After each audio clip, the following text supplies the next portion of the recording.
The Krolvian Dominion had been unstoppable for 6 months, and their massive warships had torn through 17 human colonies like they were made of paper.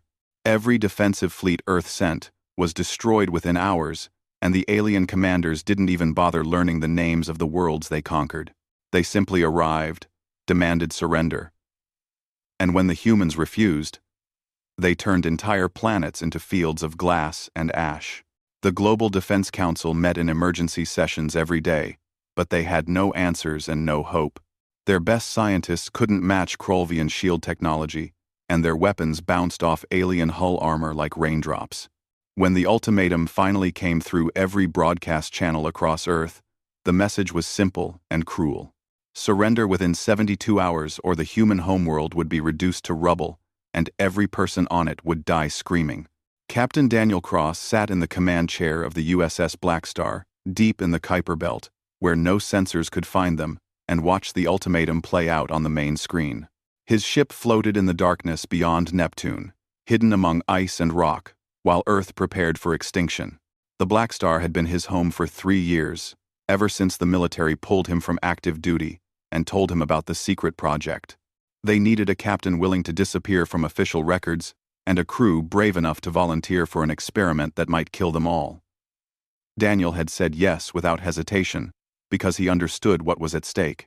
His chief engineer, Lisa Martinez, had been working non-stop since the project began, and she finally cracked the impossible problem that had stumped every physicist on Earth. She found a way to weaponize quantum entanglement and turn it into something that could punch through any known defense system in the galaxy. The Blackstar looked nothing like a traditional warship, and anyone who saw it would think it was some kind of deep space research vessel. Its hull was covered in panels that could shift their molecular structure and phase through solid matter for brief moments. The main weapon system, called the Harbinger Array, ran the entire length of the ship, and it could tear holes in the fabric of space-time itself. Kevin Park had designed the navigation AI, and it could predict enemy movements 3 seconds before they happened by analyzing millions of variables in real time. The reactor that powered all of this sat in the heart of the ship, and it generated more energy than a small star. Lisa Martinez had personally assembled every component, and she knew that one mistake would vaporize them all in a microsecond. Daniel stood up from his chair and walked to the viewport where he could see the distant sun as a tiny bright point in the endless dark. His crew of 240 people waited for his decision, and he could feel their eyes on him even though most of them were at their stations throughout the ship. Lieutenant Amy Scott sat at the weapons console, and her fingers moved across the controls with practiced ease as she ran diagnostic checks for the 100th time that day. She had trained on the Harbinger Array longer than anyone else, and she could calculate firing solutions in her head faster than the targeting computer. Dr. Greg Palmer worked in the science lab studying Krolvian biology and warfare tactics, and he had compiled a database of every weakness their species possessed. The doctor had lost his family when the aliens destroyed the Mars colony, and he wanted revenge more than anyone else on the ship. The communication panel beeped, and Daniel returned to his chair to read the incoming message. It was from Titan, and the colony there was under attack by a Krolvian fleet. 30 warships had appeared in orbit an hour ago, and they were systematically destroying the defensive platforms. The colony had maybe 6 hours before the bombardment began, and there was no help coming because every military ship in the solar system was protecting Earth. Daniel read the message 3 times, and then he made his decision. He opened a shipwide channel, and his voice echoed through every corridor and compartment on the Blackstar. He told them they had spent 3 years hiding and preparing, and now the moment had come to show the galaxy what humanity could do. He told them the odds were terrible and they would probably die, but if they succeeded they would save millions of lives. He told them this was volunteer only, and anyone who wanted to stay behind could do so without judgment. Not a single person left their station, and Daniel felt pride swell in his chest. Lisa Martinez contacted him from engineering and said the reactor was ready for full combat power. Kevin Park reported that all systems were operating at peak efficiency, and the AI had already calculated 700 possible battle scenarios. Amy Scott simply said she was ready to light up the sky. The Blackstar began moving through the Kuiper Belt toward the inner solar system, and its engines barely made a ripple in the fabric of space. Daniel ordered stealth mode, and the hull panels shifted to absorb every wavelength of radiation that hit them. They would be invisible to sensors until they wanted to be seen, and that element of surprise would be their greatest advantage. The journey to Titan would take 18 hours at maximum stealth speed, and Daniel spent that time reviewing everything they knew about Krolvian tactics. The aliens preferred overwhelming force, and they never expected resistance after their initial attack. Their ships were powerful, but they were also predictable, and they relied too much on their technological superiority. Amy Scott joined him in the command center, and they studied the tactical displays together.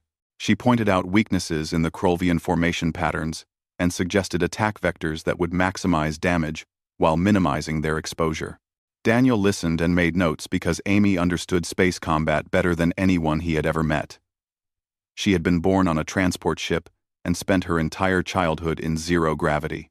Fighting in 3 dimensions was as natural to her as breathing, and she could see patterns that others missed. The hours passed slowly, and the tension on the bridge grew as they approached Titan. Kevin Park counted down the distance, and Lisa Martinez monitored every system to make sure nothing failed at the critical moment. When they finally reached Saturn, Daniel ordered the ship to position itself in the shadow of the massive planet where the rings would scatter any sensor sweeps. They could see Titan on the far side, and the Krolvian fleet orbited the moon like vultures waiting for prey to die. 30 warships, each one capable of destroying cities with a single shot, and all of them completely unaware that death was coming for them. Daniel took a deep breath and gave the order.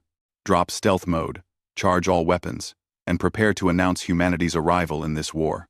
The Krolvian commander sat in his control throne, watching the human colony burn, and felt nothing but satisfaction.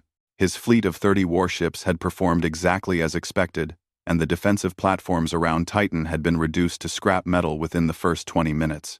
The humans had tried to fight back with their primitive missiles and energy weapons, but they might as well have been throwing rocks at armored giants. His name was unpronounceable in human languages, and he had conquered 42 worlds in his long military career. This would be conquest number 43, and then his fleet would join the main armada for the final assault on Earth. He was reviewing the bombardment schedule when his sensor officer made a sound of confusion. Something had appeared on the edge of their detection range, and the signature made no sense. It was too small to be a warship, but it was generating power readings that matched a dreadnought. The commander ordered his fleet to battle positions and directed all sensors toward the unknown contact. The human ship emerged from the shadow of Saturn like a ghost materializing from darkness, and the commander felt his confidence waver for the first time in years.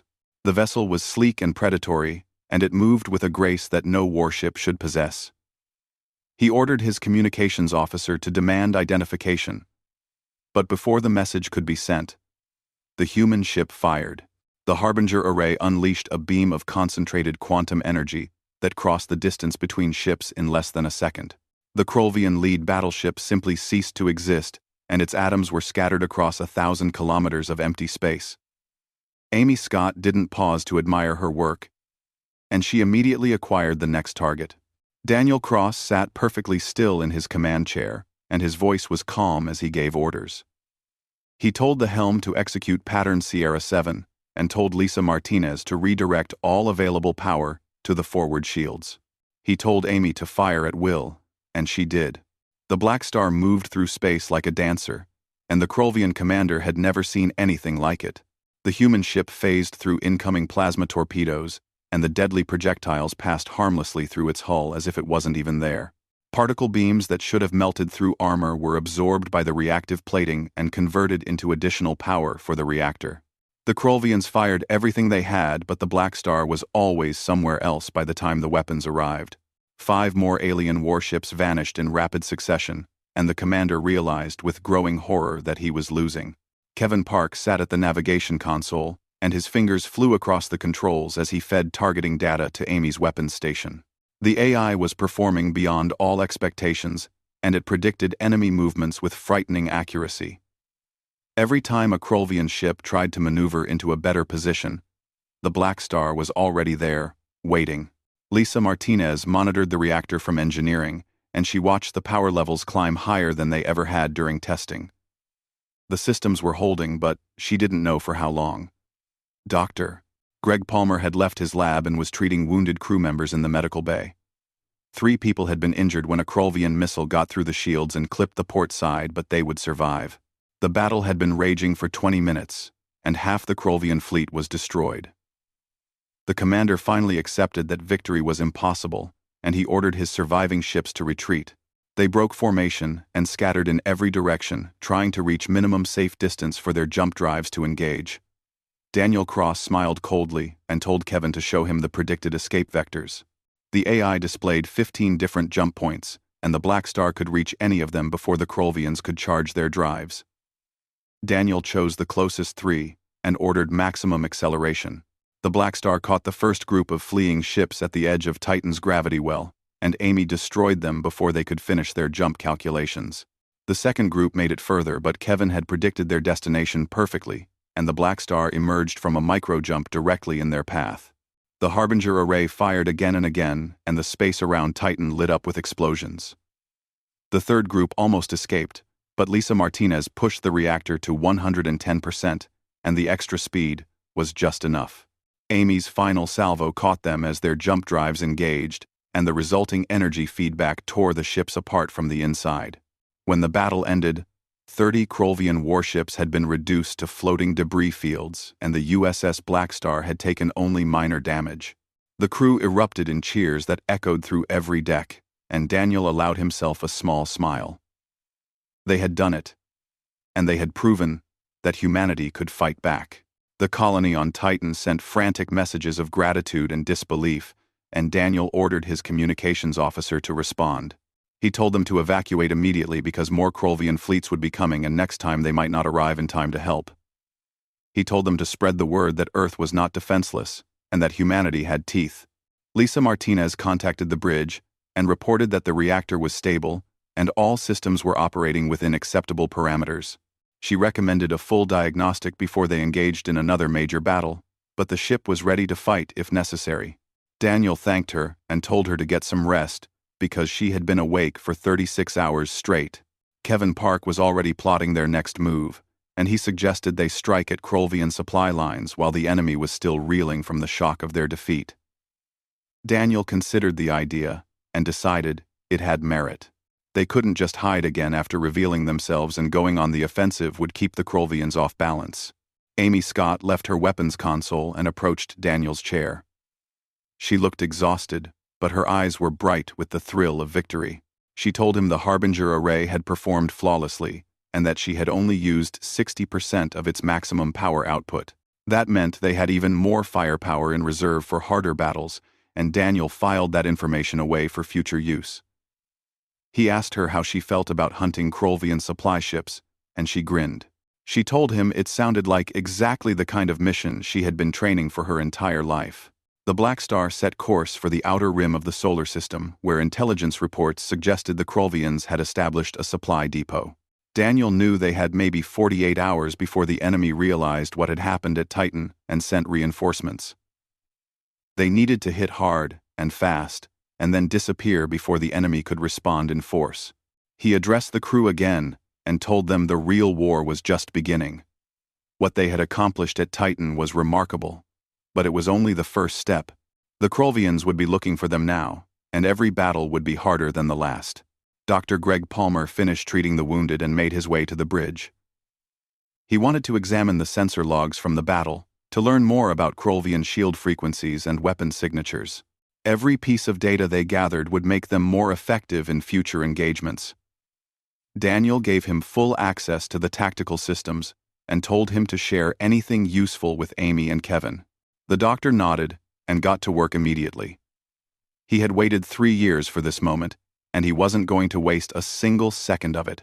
The Blackstar vanished into the darkness of space, and behind them, the wreckage of 30 alien warships drifted silently in orbit around Titan, as a warning to anyone who threatened humanity again.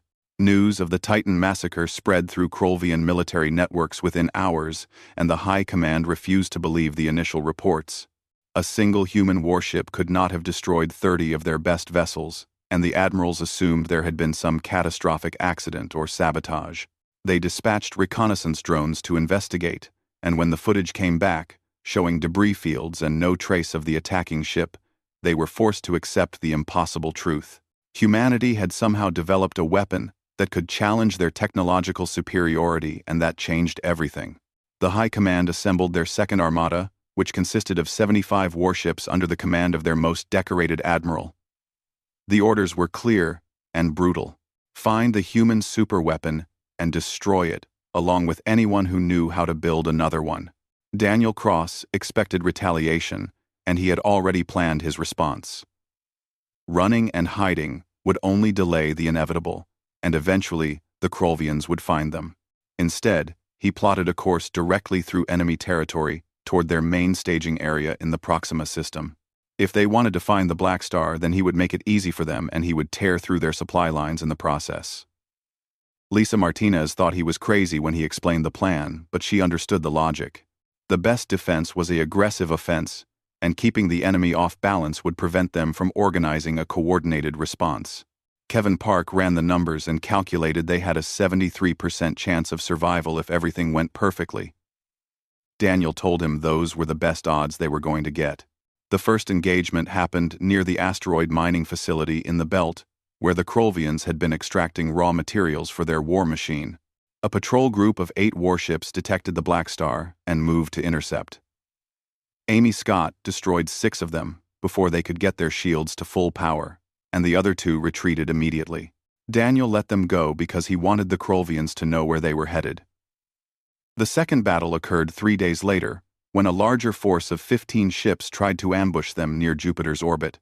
The Blackstar tore through them in 18 minutes and continued on its path without slowing down. By the end of the first week, they had engaged enemy forces 4 times and destroyed 32 ships without taking significant damage. The crew was exhausted, but their morale had never been higher.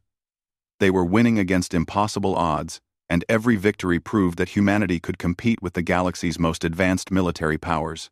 Amy Scott barely slept, and she spent every free moment studying the battle recordings and refining her firing techniques. She had discovered that Krolvian shields had a brief vulnerability during power transitions, and if she timed her shots perfectly, she could punch through defenses that should have been impenetrable. Kevin Park was constantly updating his predictive algorithms as the Krolvians adapted their tactics. The enemy had started using more random flight patterns to avoid being predicted, but the AI was learning from each encounter and getting better at reading their movements. Lisa Martinez was worried about the reactor because they had been running at combat power for extended periods without proper maintenance cycles. The quantum containment fields were showing microfractures, and if they failed during battle, the resulting explosion would vaporize everything within 1,000 kilometers. She told Daniel they needed to find a safe place to make repairs, but he said they couldn't afford to stop. Every day they spent fighting was another day. Earth had to prepare its defenses and evacuate the most vulnerable colonies. Lisa understood, but she made him promise that if the containment dropped below 60%, they would immediately withdraw from combat. Daniel agreed because he trusted her judgment completely. The 5th engagement was different from all the others, and Daniel knew something was wrong the moment they dropped out of hyperspace. The Krolvian force waiting for them consisted of 23 warships arranged in a spherical formation with overlapping fields of fire. They had been studying the Blackstar's tactics, and they had adapted. The battle began the moment they appeared, and the amount of incoming fire was overwhelming. Amy destroyed 5 ships in the opening seconds, but the others maintained their formation and kept up their bombardment. Kevin's predictions were less accurate because the Krolvians were using randomized attack patterns, and the AI couldn't find clear patterns to exploit. The Blackstar took hits for the first time since the war began, and the impacts shook the entire ship. Lisa Martinez screamed warnings from engineering as system after system reported damage. The starboard shield generator failed, and a Krolvian missile slipped through the gap before the backup could engage. The explosion tore through 2 sections of the outer hull, and 15 crew members died instantly. Daniel felt each loss like a physical blow, but he couldn't afford to grieve yet. He ordered emergency power to the remaining shields and told Amy to focus on breaking the enemy formation. If they could create a gap in the sphere, they could slip through and escape. Dr. Greg Palmer worked frantically in the medical bay as wounded crew members flooded in. Burns and radiation exposure were the most common injuries, and he had limited supplies to treat them. He administered pain medication and did what he could to stabilize the critical cases while nurses handled the less severe wounds. The ship lurched violently as another missile found its mark, and Palmer had to grab a support beam to avoid being thrown across the room. He had never felt so helpless in his life, because his knowledge of Krolvian biology meant nothing when his own people were dying around him. Amy Scott found the opening she needed when 3 Krolvian ships moved slightly out of position to get better firing angles. She concentrated the Harbinger array on the leftmost vessel and poured maximum power into the shot. The alien ship's shields collapsed, and the beam carved it in half. The 2 adjacent ships instinctively moved to cover the gap, and that broke their formation discipline. Kevin saw it immediately and plotted an escape vector through the opening. Daniel ordered maximum acceleration, and the blackstar punched through the enemy formation before they could close the gap. Krolvian ships pursued, but they couldn't match the blackstar's speed, and they fell behind as the human vessel streaked away into open space. When they finally reached minimum safe distance, Daniel ordered a full damage report, and the news was grim. They had lost 17 crew members, with another 23 injured. 3 major systems were offline, and the reactor containment was at 48%.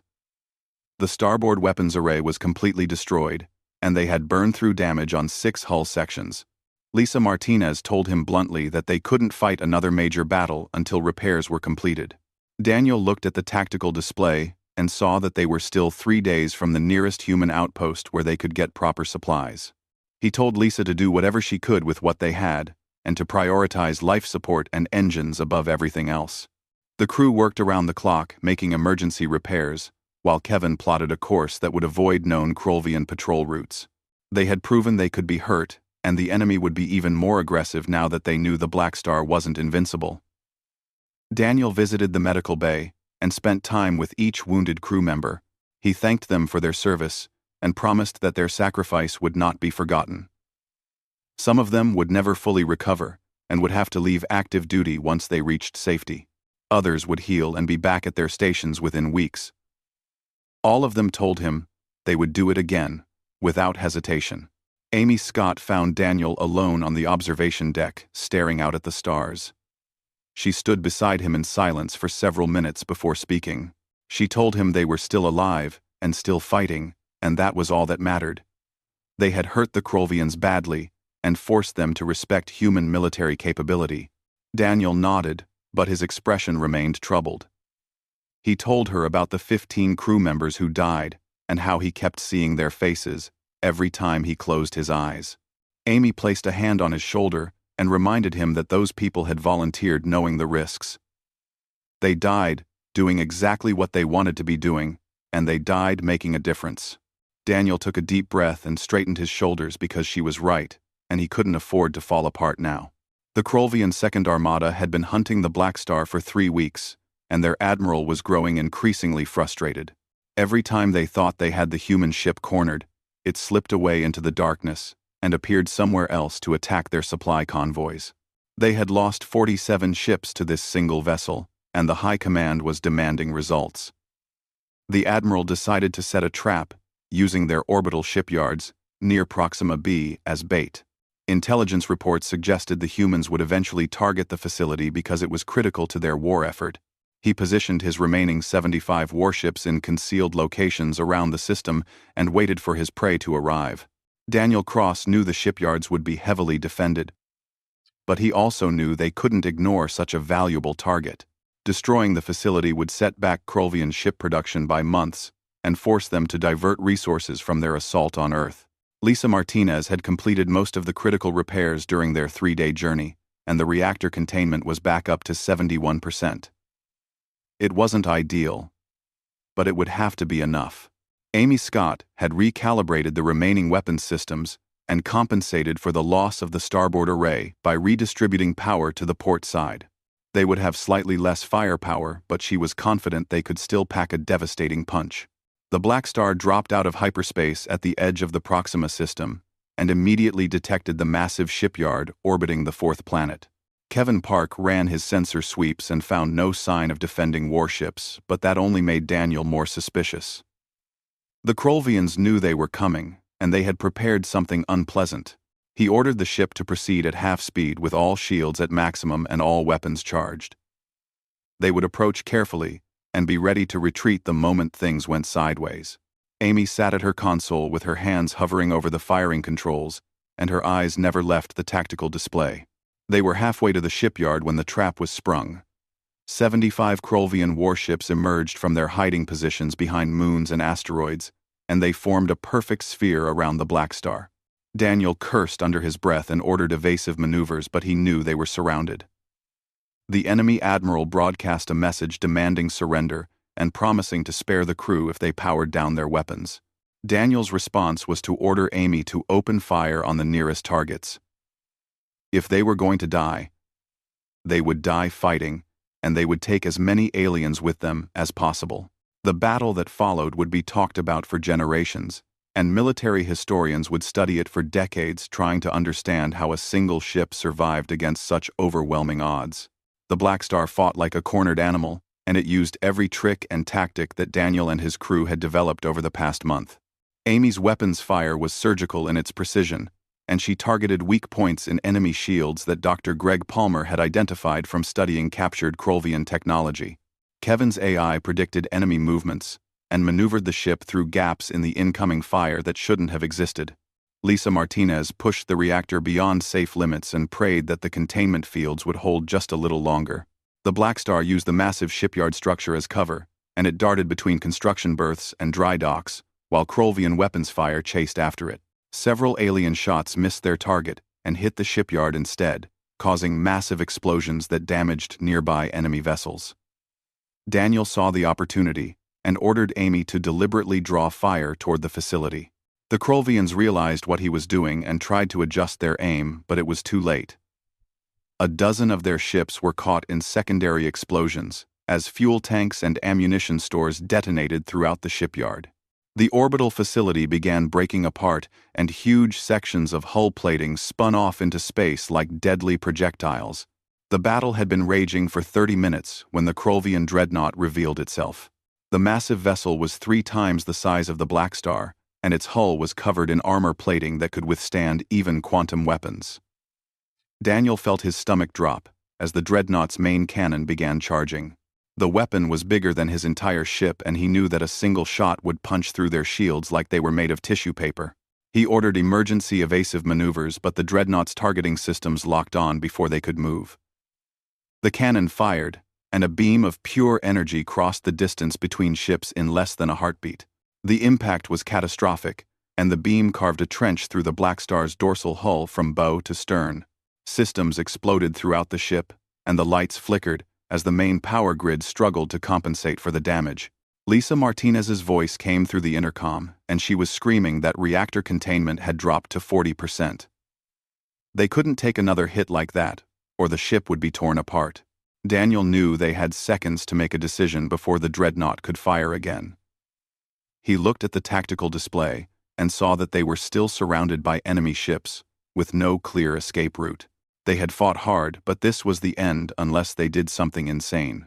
Daniel told Kevin to calculate a collision course with the dreadnought, and the navigator hesitated for just a moment before his fingers flew across his console. The AI projected the trajectory on the main screen, and it showed the blackstar accelerating directly toward the massive enemy vessel. Daniel told Lisa to transfer every ounce of available power to the forward sections of the ship and to reinforce the prow with additional structural integrity fields. He told Amy to arm every quantum mine they had left in their arsenal and to prepare for manual detonation. The weapons officer understood immediately what he was planning, and her face went pale. It was a suicide run. The crew had seconds to process what was about to happen, and Daniel gave them the choice. Anyone who wanted to evacuate to the escape pods could do so without shame, and he would trigger the sequence himself. Not a single person moved from their station, and several crew members actually laughed at the suggestion. They had come this far together, and they would see it through to whatever end awaited them. Daniel felt a surge of pride so powerful it almost overwhelmed him, but he pushed it aside and focused on the task. He ordered maximum acceleration, and the blackstar's engines roared to life. The massive vessel shot forward directly at the dreadnought, and every Krolvian ship in the system focused their fire on it. Plasma torpedoes and particle beams converged on the charging ship, but the blackstar's reinforced prow deflected most of the damage. Hull plating melted, and systems failed, but the ship kept going, and nothing could stop its forward momentum. The dreadnought's captain realized too late what the humans were attempting, and he tried to maneuver his massive vessel out of the way. Ships that large couldn't turn quickly, and the blackstar was moving far too fast. At the last possible second before impact, Amy released the payload of quantum mines and they stuck to the dreadnought's hull like magnetic limpets. Daniel gave the order, and Kevin executed an emergency phase shift that had never been attempted at such high speeds. The blackstar's molecular structure became temporarily unstable, and the ship passed through the dreadnought's solid hull like a ghost passing through a wall. For 3 seconds that felt like an eternity, they existed in the same physical space as the enemy vessel, and Daniel could see alien crew members at their stations, staring in shock. Then they were through and back in normal space behind the dreadnought. Amy triggered the quantum mines, and the resulting explosion was visible from 3 star systems away. The dreadnought came apart from the inside as quantum energy tore through its structure and overwhelmed every containment field. The massive vessel exploded with such force that 30 nearby Krolvian ships were caught in the blast wave and destroyed instantly. Debris shot out in all directions, and several more alien vessels were crippled by impacts from flying wreckage. The blackstar's own shields barely held against the shockwave, and the ship tumbled end over end for several seconds before Kevin could stabilize their flight path. When the light finally faded, nearly half the Krolvian Second Armada was destroyed or disabled, and the survivors were in complete chaos. Daniel didn't wait for them to recover, and he ordered an immediate retreat toward the edge of the system. The remaining enemy ships were too disorganized to pursue effectively, and several were evacuating crew from damaged sections.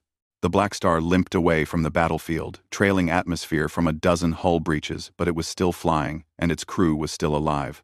They had survived the impossible, and dealt the Krolvians a blow they would never forget. The destruction of the Second Armada sent shockwaves through Krolvian High Command, and for the first time in their military history, they ordered a general retreat. Every offensive operation was put on hold, and their fleets were recalled to defensive positions around their core worlds. The admiral who had set the trap at Proxima B was executed for incompetence, and his replacement was given strict orders to avoid engaging the human superweapon unless absolutely necessary. The other alien species that had been watching the war with detached interest suddenly started paying much closer attention. Humanity had proven itself capable of defeating a superior force through tactics and courage, and that changed the balance of power in the entire galaxy. The USS Blackstar barely made it to the hidden shipyard in the Kuiper Belt, where it had been built 3 years earlier. The damage from the battle was extensive, and Lisa Martinez spent the entire journey keeping critical systems operational through sheer willpower and improvisation. When they finally docked, the engineering teams that came aboard were shocked at what they saw. Entire sections of the ship had been melted or torn away, and it was a miracle the reactor hadn't suffered a catastrophic containment failure. The chief engineer of the shipyard told Daniel that repairs would take at least 3 months, and possibly longer depending on what they found when they started tearing into the damaged systems. Daniel Cross was summoned to Earth for a meeting with the Global Defense Council, and he took a shuttle down to the surface for the first time in years. The council members treated him like a hero and offered him a promotion to admiral with command of the new fleet being constructed using blackstar technology.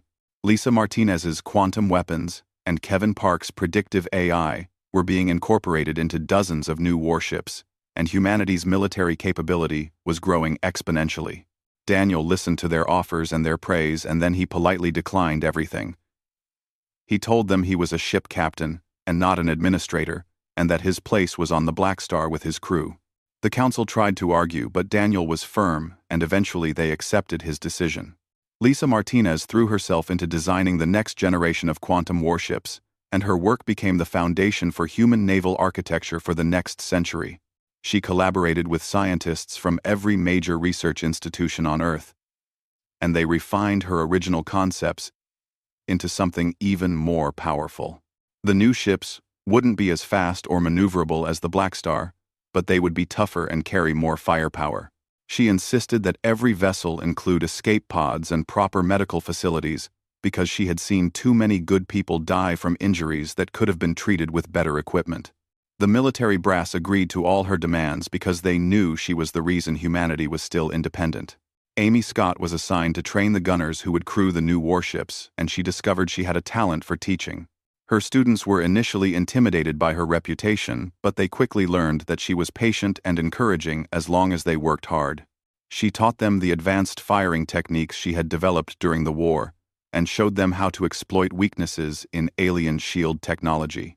Many of her students would go on to become legendary warriors in their own right, and they all credited her with giving them the skills they needed to survive. Amy never forgot the battles she fought on the Blackstar, and sometimes she would wake up at night seeing the faces of the crew members who hadn't made it home. Kevin Park's predictive algorithms became the standard for all tactical AI systems in the human military, and his work caught the attention of research institutions throughout the solar system.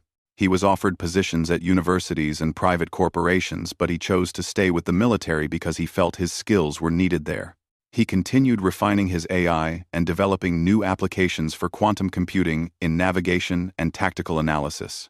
His systems saved countless lives in the battles that followed, and many commanders considered his contributions to be as important as the weapons themselves. Kevin remained humble about his achievements and insisted he was just solving interesting math problems that happened to have practical applications. Dr. Greg Palmer continued his research into alien biology and warfare tactics, and his database became an invaluable resource for military planners. He identified weaknesses in 17 different species that might one day pose a threat to humanity, and he developed countermeasures for their weapons and defensive systems. The doctor never forgot the family he lost on Mars, and his work was driven by a determination to make sure no other humans suffered the same fate. He eventually became the head of xenobiological research for Earth's military and trained a new generation of scientists who would carry on his work. Greg found some measure of peace in knowing that his contributions helped protect billions of lives. The war between humanity and the Krolvian Dominion continued for another 2 years, but the aliens never recovered their momentum. Every time they attempted to launch a major offensive, their commanders hesitated and second-guessed their plans because they remembered what one human ship had done to their fleets. The Krolvians had lost their aura of invincibility, and that psychological blow was almost as devastating as their material losses. Other species that had considered joining the war against humanity quietly withdrew their support, and some even opened diplomatic channels with Earth. The galaxy had learned an important lesson, and they would not forget it quickly. When the peace treaty was finally signed, the negotiations took place on a neutral space station, and delegates from both sides spent months hammering out the details. The Krolvian diplomat was a veteran warrior who had fought in dozens of campaigns, and he requested a meeting with Daniel Cross outside the formal proceedings. They met in an observation lounge overlooking the docking bay, where the Blackstar was undergoing routine maintenance. The alien stared at the sleek warship for several minutes before speaking, and his voice carried a mixture of respect and lingering fear. He told Daniel that his people had studied the battle recordings extensively, and they still couldn't fully understand how a single ship had defeated entire fleets. Daniel considered his response carefully because he knew his words would be repeated throughout the galaxy. He told the diplomat that the Krolvians had superior numbers and superior technology and superior experience, but they lacked the one thing that made humans dangerous. The alien asked what that was, and Daniel explained that the Krolvians fought because they were ordered to, but humans fought because they had no choice. When humanity's survival was at stake, they didn't calculate odds or worry about casualties, and they fought with a desperation that couldn't be matched by professional soldiers following commands.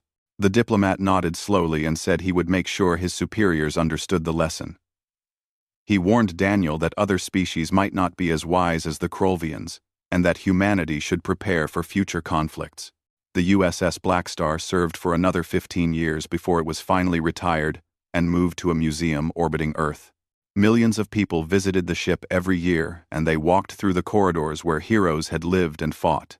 The burn marks and battle damage were preserved exactly as they had been, and visitors could see the trench carved by the dreadnought's main cannon. School children listened to recordings of the crew describing their experiences, and many of them left determined to join the military and follow in those legendary footsteps. Daniel Cross attended the dedication ceremony and gave a short speech thanking his crew for their courage and sacrifice. He reminded everyone that the ship was just metal and circuits, and that the real heroes were the people who had crewed it. The legacy of the Black Star lived on in ways that went far beyond military history. Humanity had entered the galactic stage not as victims or supplicants, but as warriors who demanded respect. The colonies that had been abandoned during the Krolvian offensive were rebuilt, and new settlements were established on worlds that had previously been considered too dangerous. Human merchants and diplomats traveled freely through space, and they were treated with courtesy by species that had once looked down on them. The balance of power had shifted, and everyone understood the new reality.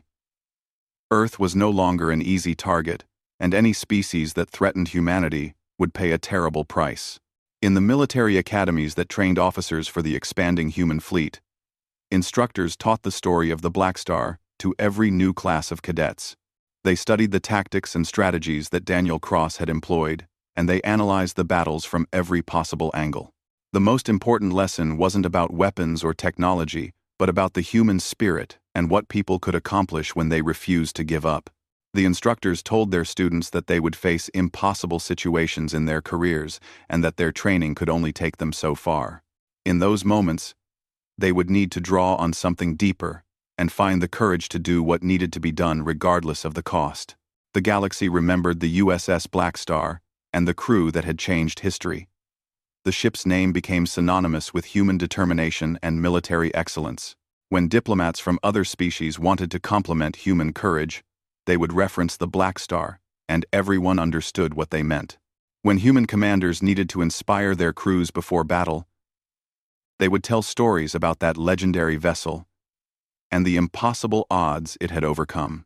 The simple truth that no alien fleet had survived the Black Star's battle path became a warning to anyone who might consider threatening Earth.